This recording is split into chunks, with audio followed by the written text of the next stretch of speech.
Welcome to another Math and Man episode. Today we're going to go over two really difficult exponent SAT type questions. The first part of the video we'll go over numbers that they like to use on the SAT, and then we'll apply that to the two questions. But if you want to skip to a specific question, hit that description box below and you can jump to whichever one you need. Let's go! The SAT loves to use these two numbers, 8 and 27. And if it's an exponent question, you got to get creative just like this. And let's say you got two questions right here, solve for x, right? We can rewrite 8 as 2 to the power of 3. And how does that help us?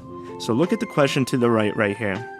If I rewrite 8 as 2 to the third power equals 2 to the power of x, then you can kind of tell that x just equals 3. So this is what I love about math. You really got to think out of the box and be creative. Not every problem is approached the same way. And we can do the same with 27.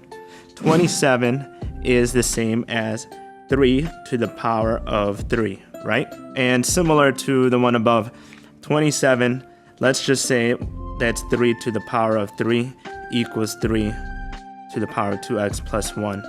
Now we can write an equation, because these got to be equal, to solve for x. So we can write that as 3 equals 2x plus 1. And now it's a simple equation. Solve for x, you get 2 equals 2x, divide by 2, and x equals 1. So just keep that in mind as we go over the next two questions, because that strategy and being creative like that is going to help you with these hard exponent problems. I'm going to focus first on this left part of the equation, just this part, and I'm going to put the work right here. My goal for the left part is to somehow get rid of those fractional exponents. They make it too super confusing. 8 to the power of 4/3 times 8 to the power of negative 8 over 3. If these two have the same base, the rule is to add these exponents, right? So let's do that first, just to make it simpler. So that's 4/3 plus negative 8 over 3. And that will equal 8 to the power of negative 4 over 3. Boom. Now apply what we learned in the first 30 seconds of the video. I don't want to write that as an 8.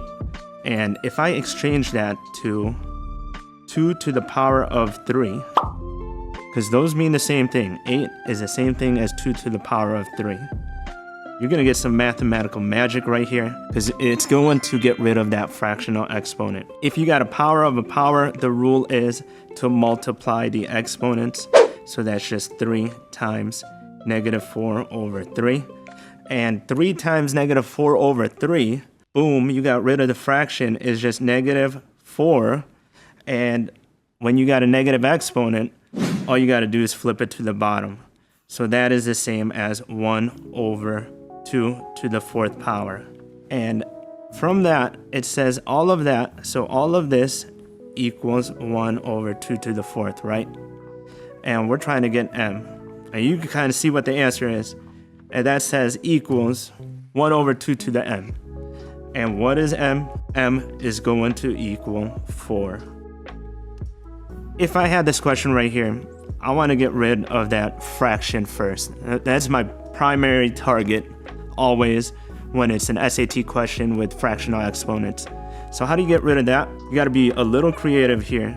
The rule for any equation is that as long as I do the same thing on both ends, both sides, it's fair game. So if I multiply this to 4/3, the reciprocal of 3/4, then I can cancel out that fraction. Because look, the rule is to multiply these fractions, right?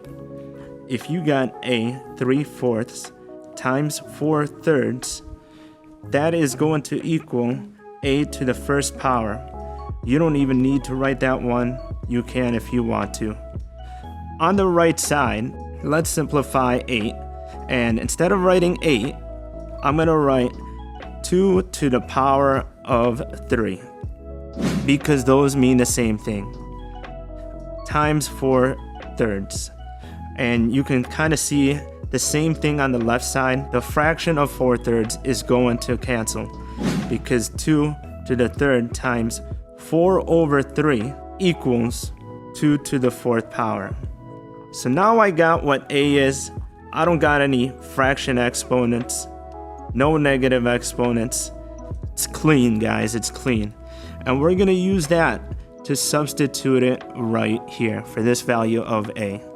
So let's go ahead and write that. I know that a, from all that work that I just did, is 2 to the 4th power, raised by negative 1/2. Now you can do that without a calculator. You don't need it. I'm assuming this will show up in the no calculator portion anyways. So 2 to the 4th times negative 1/2. If you got an exponent on the outside, the rule is to multiply it to the inside once again. So that's 2/4 times negative 1/2. 4 times negative 1/2 is 2 to the negative 2. You can simplify that by flipping it to the bottom. 1 over 2 squared, and 1 over 2 squared is the same thing as 1 over 4. I don't know about you, I get excited over problems like this because it really forces you to think creative, think out of the box, and just really know the rules of exponents, and these are not too bad. If that helped and you got some practice, throw a like and a subscribe. Good luck on the SAT, and I will see you on the next episode.